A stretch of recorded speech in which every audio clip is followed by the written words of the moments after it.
Et salut à tous, on est reparti pour une partie de 10 minutes contre un joueur indien.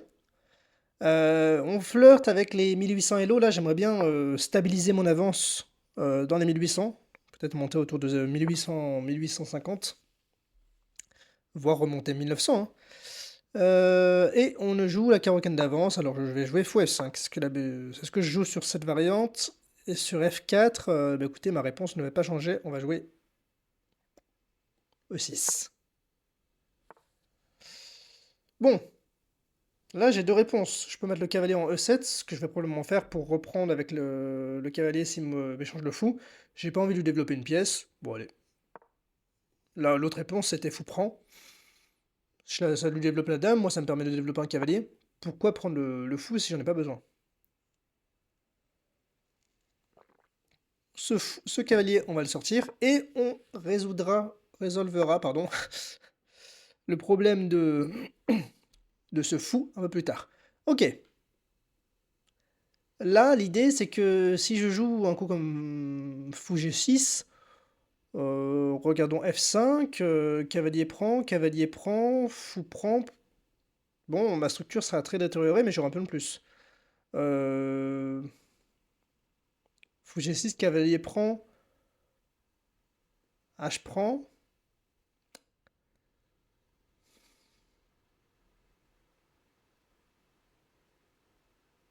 Je pourrais ouvrir cette colonne sur son roi, installer un beau cavalier, mais rien ne me dit qu'il va faire petit roc. Et s'il fait grand roc et que non seulement mon roi est ouvert, et que moi j'ai pas la possibilité de faire grand roc, c'est compliqué. Maintenant, fou prend, dame prend, et c'est dur à dire là. Je devrais pas passer autant de temps sur ce coup. On va faire, on va faire fou prend. Pour pas lui donner la peur de fou, tout simplement.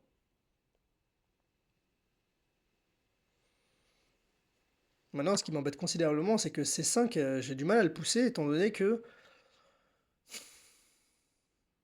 bah, le jour où je sais que je vais bouger ce cavalier, il aura la case F5. Mais j'aurai le même problème dans l'autre situation.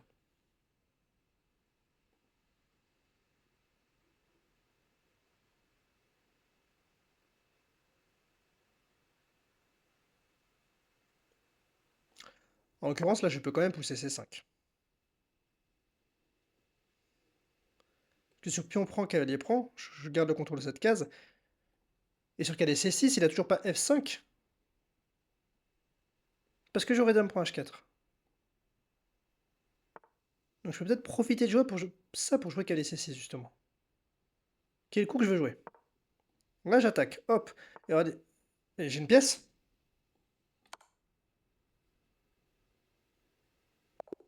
Ok. Bon. Et bah... Et bah, qu'est-ce qu'on fait? On en fait une? Bon, allez, on en fait une.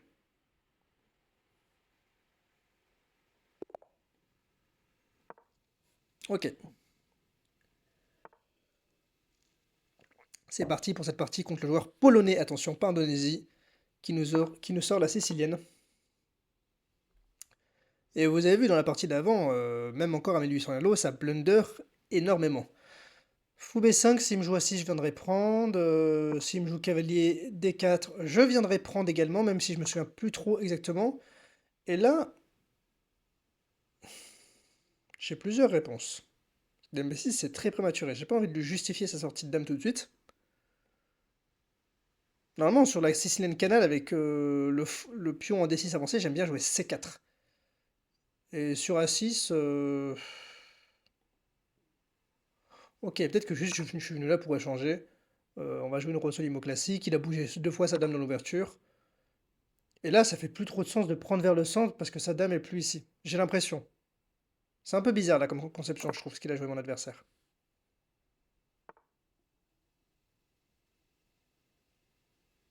C'est un peu bizarre. D'accord.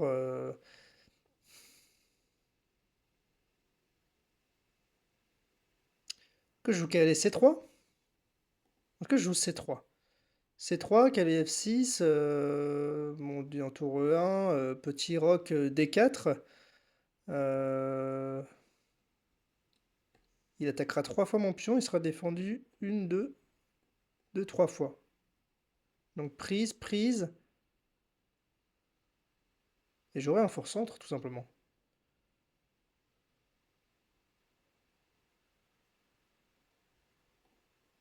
Alors C3, fou E5.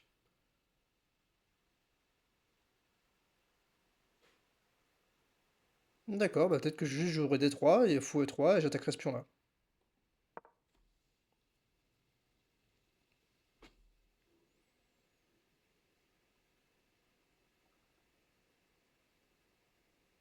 Puis si je joue D3, je pense que mon plan, ça sera de jouer cavalier D2, cavalier B3. J'allais dire attaquer ce pion, mais il faudrait peut-être que je le fixe. Là, je vais défendre, c'est la ligne que j'avais calculée. Il a pas l'air de vouloir jouer E5, et je vais jouer D4, je vois pas de contre-indication. Ok, sa dame, elle est là, mais moi, mon fou, il est encore là, il protège.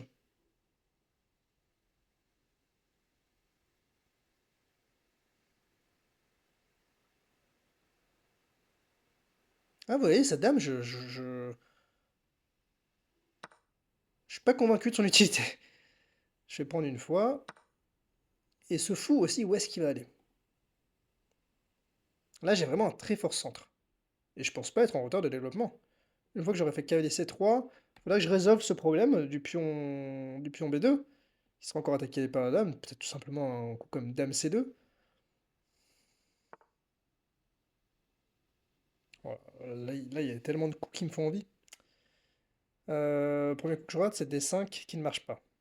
Pion sera attaqué de 3 fois, défendu 2. E5 avait des D7.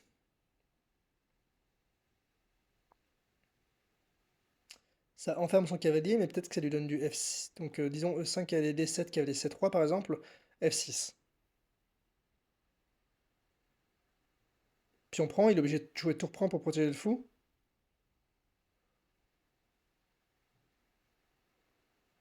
Fou ici. Oh, ça donne envie quand même, hein. Ouais, mais E5, après, qu'il y ait des 7, ça lui donne cette belle case-là. C'est peut-être un peu prématuré. Et là, j'aurais du mal à protéger.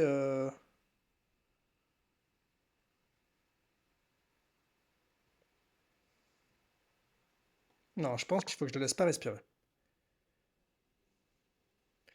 Je disais qu'en fait, le fait de donner la case C2, ça m'enlève mon plan de venir défendre le pion B2 comme ça. C'était peut-être prématuré, E5, maintenant que j'y pense. Non, c'est pas prématuré, parce qu'après qu'il ait D7, le seul truc que j'ai calculé, c'est qu'il avait pas F6. Donc je peux juste jouer très tranquillement, peut-être. Ok, il vient ici, mais moi, peut-être je peux venir là. Davantage renforcer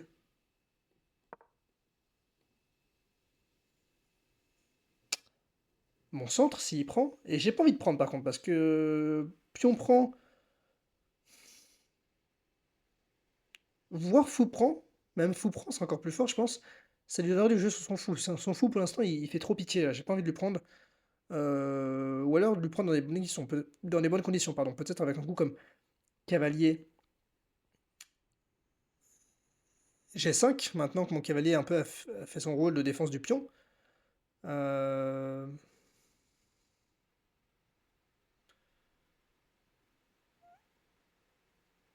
La question, c'est comment je vais défendre ce pion en B2.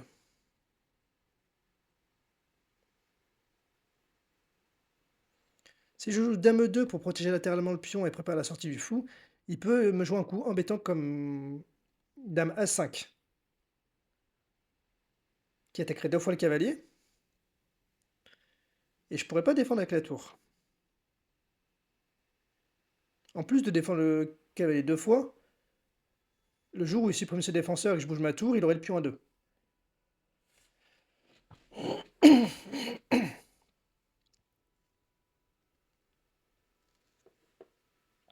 On regardera l'analyse si cette poussée E5 n'était pas prématurée. J'aurais eu ce problème dans tous les cas de pion B2, mais que j'aurais pu résoudre facilement avec la dame C2 si le pion était encore en E4. Maintenant, j'ai quand même un fort contrôle des cases noires.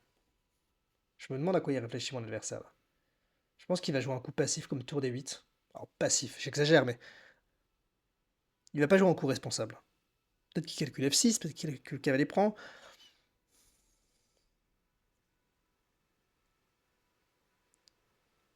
Peut-être que j'ai sous-estimé aussi la poussée C5. C5 perdrait immédiatement après cavalier A4. Dame C7 et cavalier prend C5. Et là, c'est rideau. Donc, faut que je garde cette idée que là, pour l'instant, C5 ne marche pas à cause de cavalier A4. Ah, mais...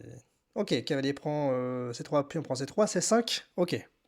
J'ai quand même le pion C qui vient défendre le pion D.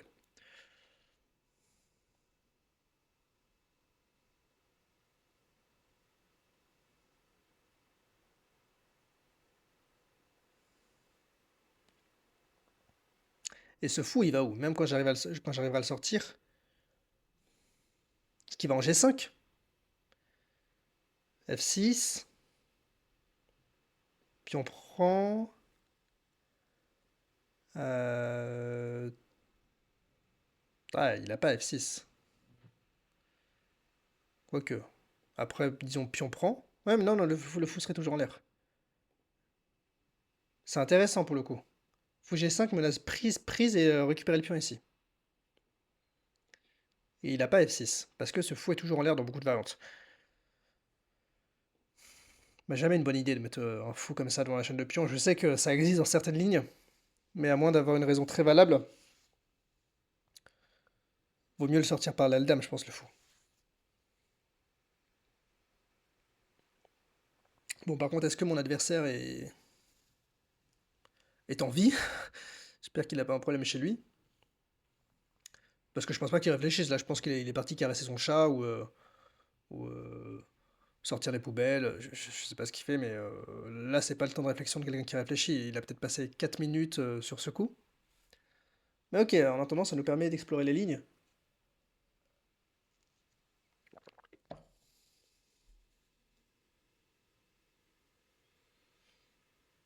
Qu'est-ce qu'on n'a pas exploré comme ligne?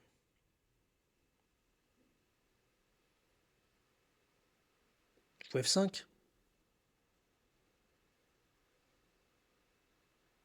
Bah, même un coup comme G4, c'est très fort, je pense.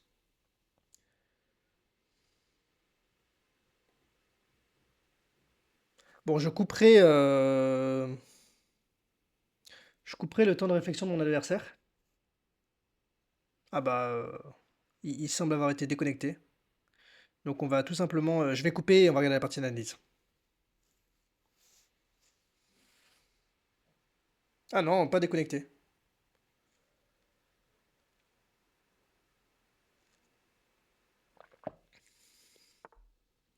D'accord, bon, j'ai coupé le temps. Mon adversaire a finalement joué tour D8. Alors je sais pas, il a fini de sortir les poubelles apparemment. Bon, coup mystérieux parce que là il a encore moins la poussée F6. Je voudrais bien pousser mon fou en G5 pour attaquer ce pion, mais je ne le peux pas. Donc je pense tout simplement que je vais mettre ma dame en E2 pour protéger latéralement le pion. Pas ici parce que ça bloque le fou, pas ici parce que ça me mettrait dans le vis-à-vis. Dame E2, ça me paraît le coup complètement indiqué. J'ai bien fait attention à vérifier que le cavalier défendait encore le pion D4.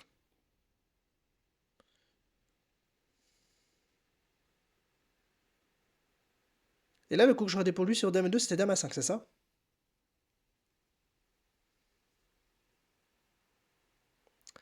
Dame A5, c'est un peu pénible comme coup parce que... Après, je peux tout simplement jouer cavalier prend. Fou prend, par exemple. Et fou G5. Et sur tour D7 pour défendre le pion, boum, je l'envoie E6, en pleine tronche. Et là c'est rideau. Ces autres coups pour défendre le pion, ce serait fou F8, un peu tristoun. Après, il faut calculer un peu plus, parce que sur Dame A5, elle prend D5, fou prend D5, fou G5. Non, pardon, ok. Bon, je... Bon, je vois pas de contre-indication. à sortir le crazy, le bishop, comme on dit.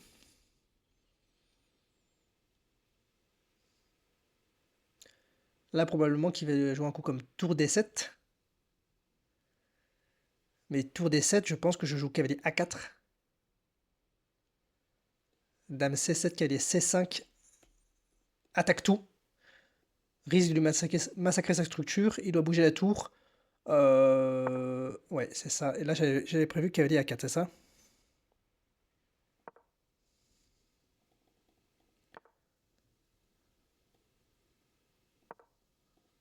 J'attaque. Hop.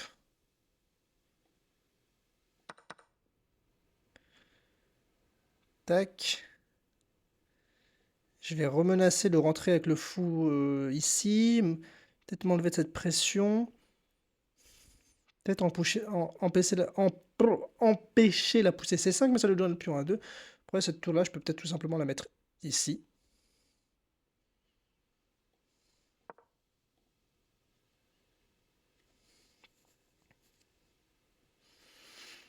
Peut-être un coup aussi marrant comme cavalier ici. Roi H7.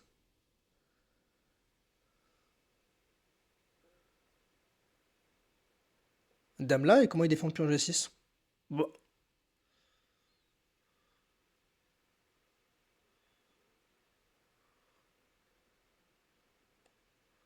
Allez. Je vais lui poser les bonnes questions. J'en profite que sa dame n'attaque plus le pion. Dame D3. Attention, ne jouons pas trop vite, mais je vois pas de problème. Je vois pas de sacrifice. Je vois pas comment il défend le pion. La tour peut pas venir. Tout est contrôlé.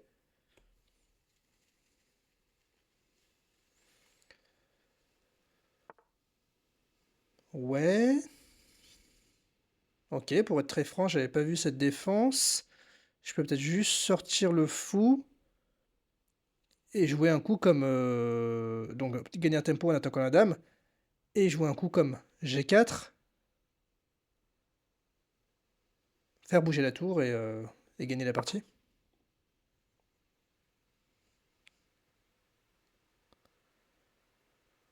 Je profite vraiment. Là, mon fou en plus est en focal. Donc il contrôle toutes les cases du cavalier. Et là, G4, attention, c'est responsable comme coup. Mais ça gagne de manière plutôt forcée. Ça semble ouvrir mon roi. Il a priori pas d'attaque sur le pion F2. Et ça... J'ai plein de coups qui me font envie. Le premier coup que j'ai regardé, c'est Dame C3. Mais il a peut-être C5 et ok, faut calculer. Et juste Dame, Dame ici, par contre, j'ai l'impression que c'est rideau. Et je menacerai à 3 en plus. Il doit parer ça. Il devra parer la menace en G6. Ah, mais j'ai cavalier prend ici, hein, d'ailleurs. Bon, là, je peux pas parce que madame est sous menace. Mais je vais menacer ce pion-là. Et là, regardez, il a deux menaces à parer. Le pion G6 et le pion A3. Parce que le cavalier est cloué. Au fait, juste au tour d'avant, je pouvais faire cavalier prend. Je me demande même si la suite que j'ai jouée n'est pas plus forte. On verra l'ordi. Mais cavalier prend, ok. Il joue ça, il perd cette menace. Mais là, regardez, ça va tomber.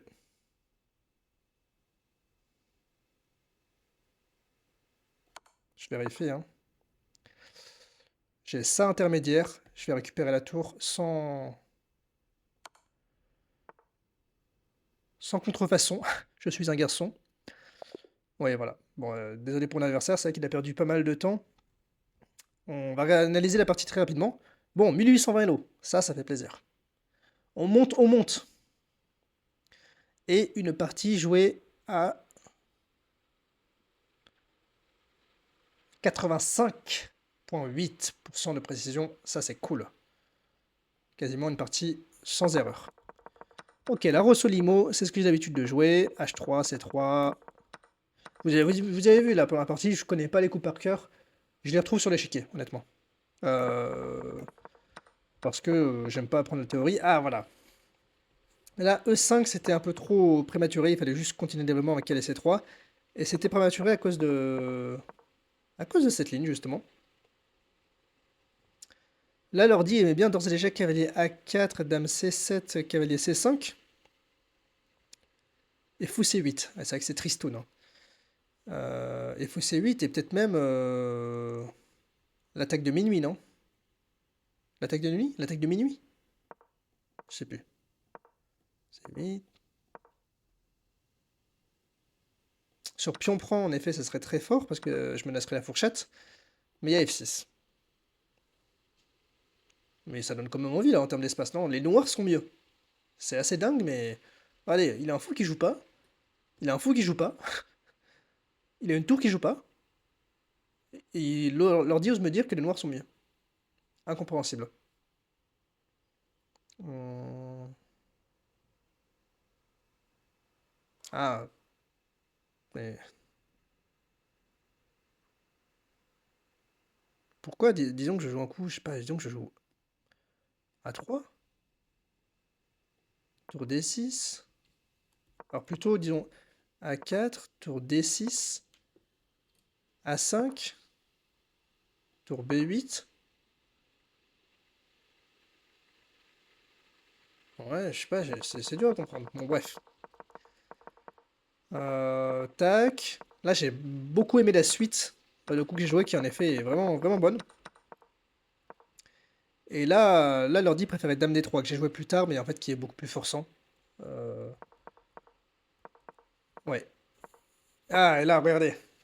Là, le meilleur coup, c'est même pas de prendre la tour, c'est en effet Dame D2 que j'ai joué. Et Dame G3. Ah, c'est une belle géométrie. Et bon, ok, là, c'est juste rideau. Ok, bah super partie. J'espère que ces deux parties vous auront plu. Je vous remercie de m'avoir écouté si vous êtes encore là. Je vous dis à bientôt et bah c'est tout. Allez, ciao, ciao.